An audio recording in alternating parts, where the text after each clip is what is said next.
नमस्कार, मैं रुस्तम सिंह राणा और आप देख रहे हैं थारू समाचार। आज हम सितारगंज के विधायक माननीय सौरभ बहुगुणा के आवास पर आए हैं, जिनसे हम आगामी चुनाव को लेकर उनसे चर्चा करेंगे। वर्तमान में जो परिस्थितियां हैं उन पर भी उनकी राय जानेंगे। सर, सबसे पहले तो आपका स्वागत है थारू समाचार में। बहुत बहुत धन्यवाद राणा जी, और थारू समाचार के सभी दर्शकों को मेरी तरफ से, मेरे परिवार की तरफ से और पार्टी की तरफ से नवरात्रों की बहुत बहुत शुभकामनाएं। सर, मेरा सबसे पहला ये सवाल है, जिस तरह से किसान आंदोलन पूरे देश भर में चल रहा है और लखीमपुर खीरी में भी घटना घटी है, उसको लेकर आप क्या कहेंगे सर? देखिए, जो घटना लखीमपुर खीरी में घटी है वो बहुत ही दुर्भाग्यपूर्ण घटना है। ऐसे नहीं होना चाहिए था, और जिस भी व्यक्ति और जिस भी व्यक्तियों के द्वारा ये किया गया है, मुझे पूरा विश्वास है कि माननीय योगी जी की सरकार उनके खिलाफ सख्त से सख्त एक्शन लेगी, और लिया भी है। आप देखिए, उनके ऊपर सबके ऊपर एफआईआर हुई है, 302 की एफआईआर हुई है, 120B की एफआईआर हुई है।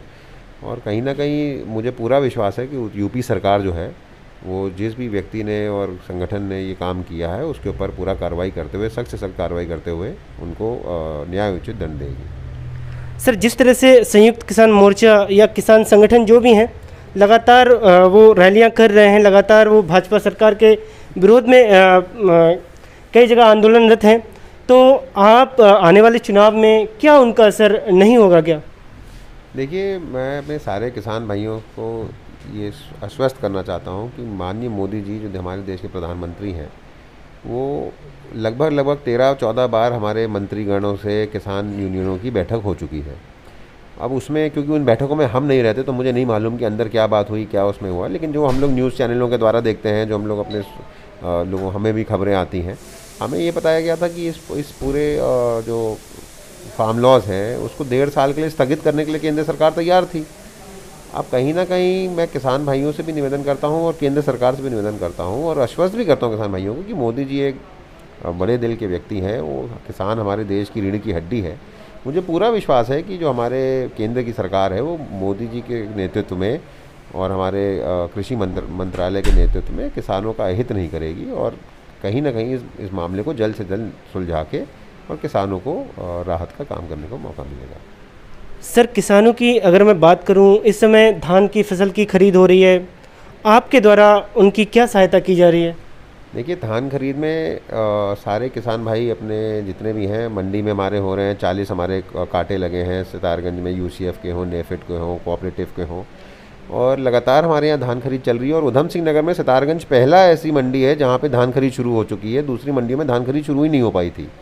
तो मेरे सारे अधिकारियों को स्ट्रिक्ट आदेश हैं कि धान खरीद में कोई भी, पिछली बार बहुत शिकायतें आई और हमारे ही यहाँ के कुछ ऐसे हमारे दूसरी पार्टी के अन्य पार्टियों के लोग हैं जिन्होंने यूपी से सस्ता धान खरीद के हमारे यहाँ पे बेच दिए, और कुछ लोगों पे एफआईआर भी हुई। तो कहीं ना कहीं मेरा अधिकारियों को एक बहुत स्ट्रिक्ट निर्देश है। राइस मिल एसोसिएशन के जो हमारे अध्यक्ष सुरेश जी, उनसे भी मेरी वार्ता हुई और मैंने उनको स्पष्ट रूप से बता रखा है कि किसान के धान के साथ कोई भी धांधली नहीं होनी चाहिए।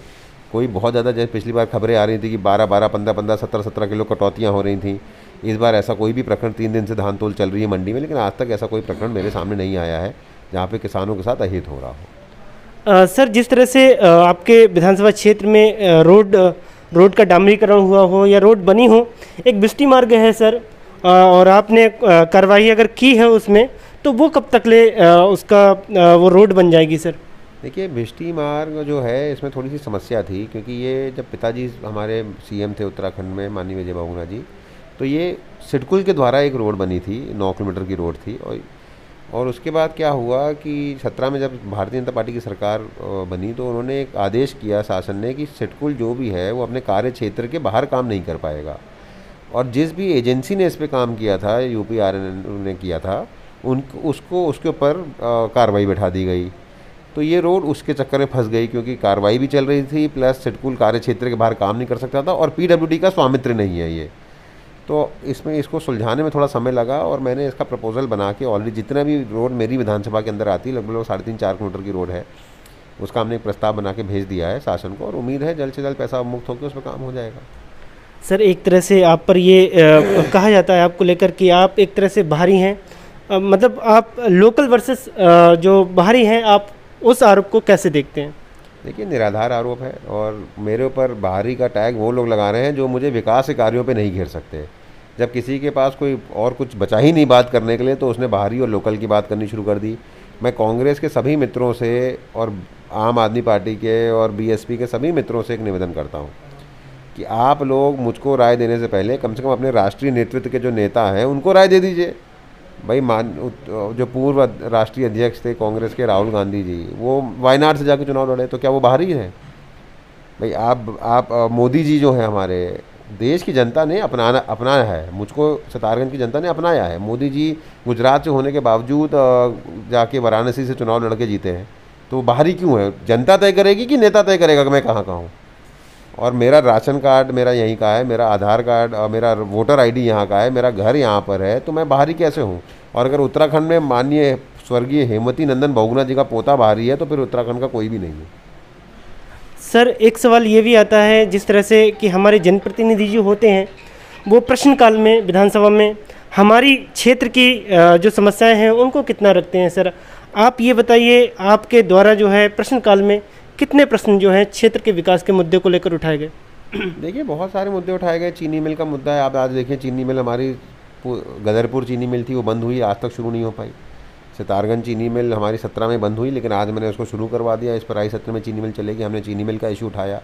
हमने जो हमारे जंगल में बसे हुए गांव हैं, लौका, गोठा, अरविंद नगर, बंकोइया, अम्बेडकर नगर, इन सब का मुद्दा वहाँ पर सदन में उठाया।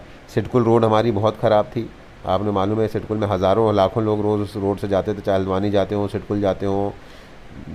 उसका मुद्दा मैंने उठाया। वो रोड आज बन के आपको देखे जाके तैयार है। तो हर वो मुद्दा जो हमारे जनहित से, चाहे वो हमारा पूर्वी पाकिस्तानी वाला मुद्दा हो, जो बंगाली वाला हो, उसको हमने सदन में उठाया। जंगल में बसे हुए लोगों को भूमिधरी अधिकार मिले, उसका मुद्दा उठाया। ये सारी चीज़ें हमने सदन में उठाई हैं और कहीं ना कहीं उस पर हमको कार्रवाई भी दिखी है। आप सर एक सवाल और है मेरा, जिस तरह से सिडकुल से जो सर गंदा पानी सर जो है, केमिकल युक्त जो पानी वाटर जो है, हालांकि वाटर ट्रीटमेंट प्लांट भी लगाया गया है उस पर, लेकिन वो गंदा पानी रिलीज़ हो रहा है सर, उसको लेकर आपके द्वारा क्या कार्रवाई की गई? उसे देखिए, पिछले 6 या 8 महीने से मुझे ऐसी कोई शिकायत नहीं आई है। एक बार बीच में शिकायत आई थी जब मुक्ता जी यहाँ पे एसडीएम थी। मैं, मुक्ता जी और हमारे तहसीलदार, हम लोग सब जाके उसका सर्वेक्षण करके आए थे और झाग बहुत आ रहा था उसमें, और हमने उस पानी का ट्रीटमेंट करवा के उसका सैंपल लेके उसको हमने उसके लिए भी भेजा जाँच के लिए।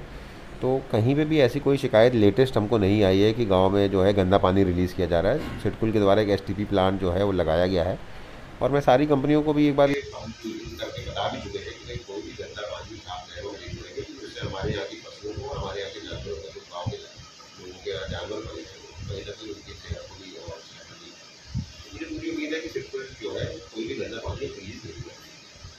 सर मेरा अंतिम सवाल ये है सर, आप जनता के बीच जा रहे हैं, क्या आपको विरोध का सामना करना पड़ रहा है? क्योंकि हमने पिछले दिनों देखा है नानूता के विधायक जी को एक तरह से किसानों ने घेर लिया था, क्या उस तरह की चीज़ें आप फेस कर रहे हैं?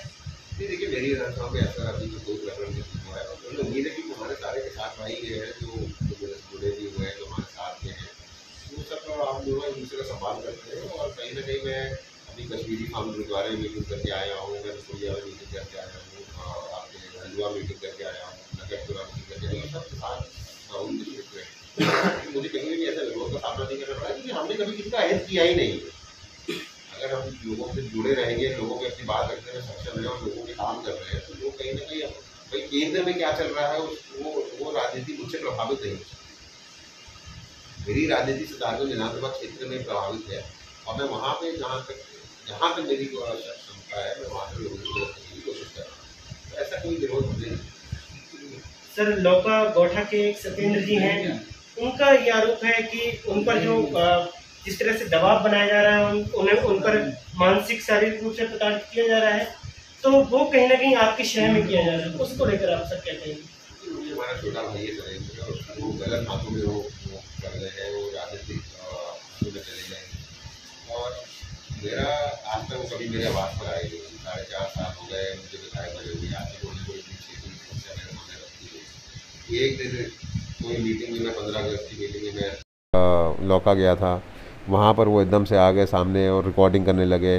तो एक पूरा षड्यंत्र और योजनाबद्ध तरीके से उन्होंने वहाँ पर मेरी मीटिंग में विघ्न डालने की कोशिश करी।